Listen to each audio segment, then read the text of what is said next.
Oh my goodness. Well, that's even worse. Hi, everybody. This is the end of surgery day 4. I just wanted to, this is a bedtime video, obviously. You get my lovely up the nostril shot here.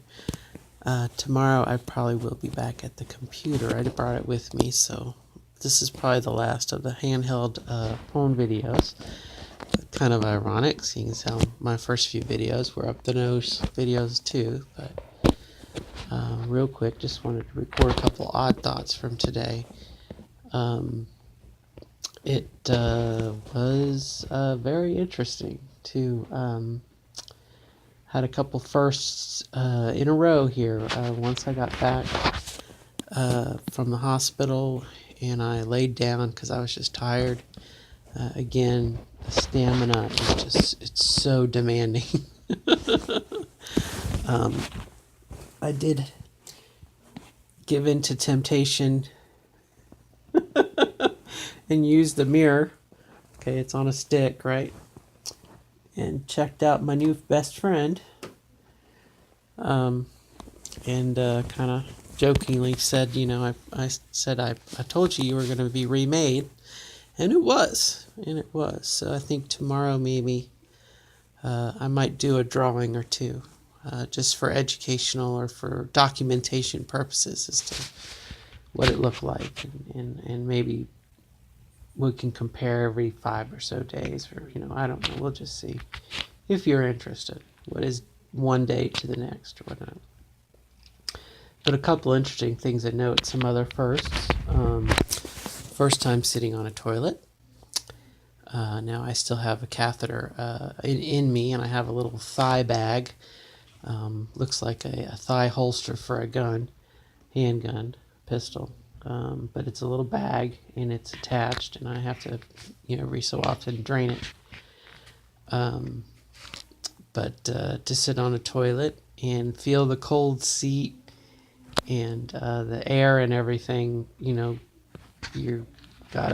like you have a whole new area of skin exposed to air when you go to the bathroom.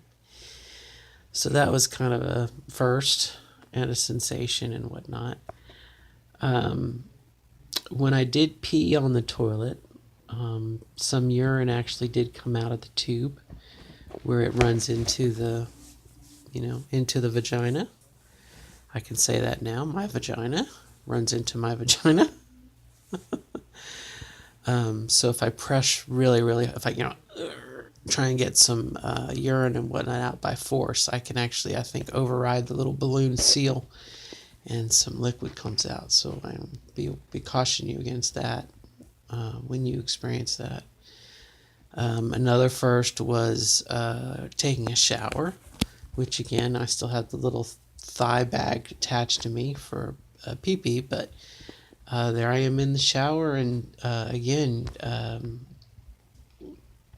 I would point out the sensation of having, excuse me, a new part of your body, skin and whatnot, exposed to air. But it was interesting again to look down and not see a penis. It was lack of a penis, I guess. But things are still kind of swollen and whatnot. But again, and while I'm describing it to you, the feeling of water. The closest thing I could think of is, again, it used to be when you take a shower or whatnot, and you could feel like cold water on your skin down there. Now it's different. It's a little different sensation. Same vehicle, water flowing over skin, but a little different. And I used a maxi pad today because I couldn't find. I was in a room. I needed a pad. I couldn't use my hospital abdominal pad. And so I used a maxi pad. And you feel free to say, well, duh, to me. But a maxi pad is like perfectly designed for the job that it does. Perfectly shaped, perfectly thought out, perfectly executed, in my opinion. Peel it off, stick it where it needs to be, fold the wings under so it stays, put it on. And like a vacuum seal, covers everything up. Way to go. Way to go. Way to go. Stay free. Freedom. Whatnot. Um, but necessity is the mother of invention, as they say, and I think that's what happened with that. But I'm not bleeding like from a wound.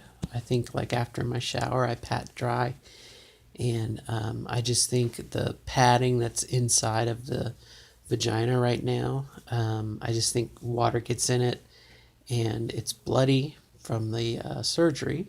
And so, some of that transference comes out. Some of the red blood gets stuck on the pad.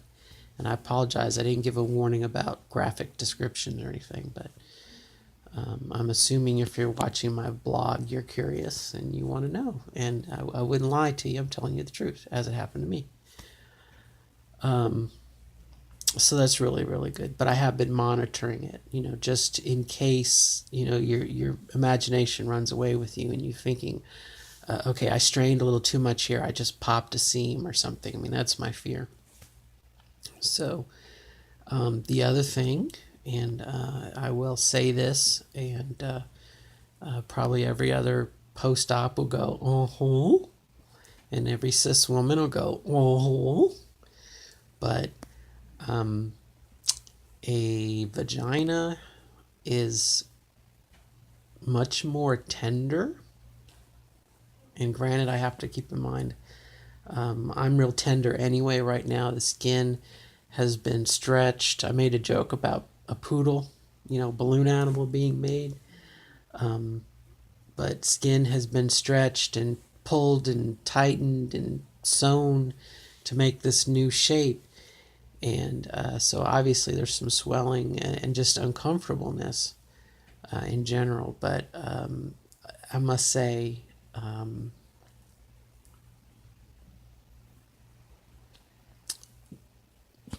how delicate it is, I never made fun of a girl's bike, okay, with the bar being down. In fact, I always felt like guys' bikes should have the bar down because I've fallen off a bike and crushed my balls on the bar. But anyway, just a heads up, be prepared for that. It's a feeling of I'm not going to say I'm ashamed of it or I need to feel the need to cover it up, but it is a sacred spot. It is a private place, and it's a hole. I mean, it's open to, it's not round, it's more oval shaped or whatnot, but I mean, it is a portal to your inside, inner you, and I felt the need to protect it. I mean, it was okay, so might be some stereotypical thoughts in there, but what else can I tell you here? Really, that's just about it. I'm very thankful that we're here for a couple more days. I go back in 3 days. Today's Sunday.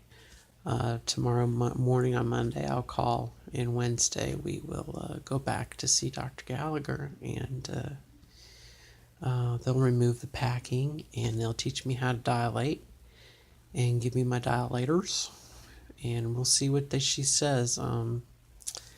If they say I can go home, I was planning on checking out and going home on Friday, but if she says I'm good to go, I mean, I really want to check out maybe even Thursday morning, and that way it saves 2 days. It's $100 a day or $90 a day, so it's almost $200 I can save. But the important thing is to rest and to be here, and I'm very glad I stayed. I had the option to go home and then drive back up here on Wednesday, and I'm glad we're here because I think I'm definitely going to need it. And as nice as this place is, this is the Candlewood Suites. It's only about 7/10 of a mile from the hospital, very close. That said, Indianapolis is the city of a million potholes. I have never been in a city that is bad. I mean, bad. Bad, bad, bad, bad potholes. bad potholes. I've never been, and I lived in Atlanta for 2 or 3 years, and I've been to Chicago. I mean, I have never been to a city that totally disregards their roads. And I guess, again, you pay taxes to fix your roads or whatnot, but because I'm on narcotics, I can't drive. And obviously today, first day, shouldn't be driving anyway, but my mom, bless her heart, I mean, in and out, back and forth, left, right, left, right, left, right, like it was a video game or something. So my hope is for the next generation that comes here that they will fix the potholes. Okay, or by that time, who knows? Maybe we'll be teleporting, or I don't know. But land of 1,000 potholes, city of 1,000, more than 1,000. So on that note, definitely very tired. I definitely will share that. Its stamina is still very, very low, and that's about it. So I will sign off for the night and wish everyone good luck. And we will check back tomorrow. Will be the next video. And until then, I wish everyone good luck, and good luck in becoming the best version of yourself as you define it. Okay. All right. Good night.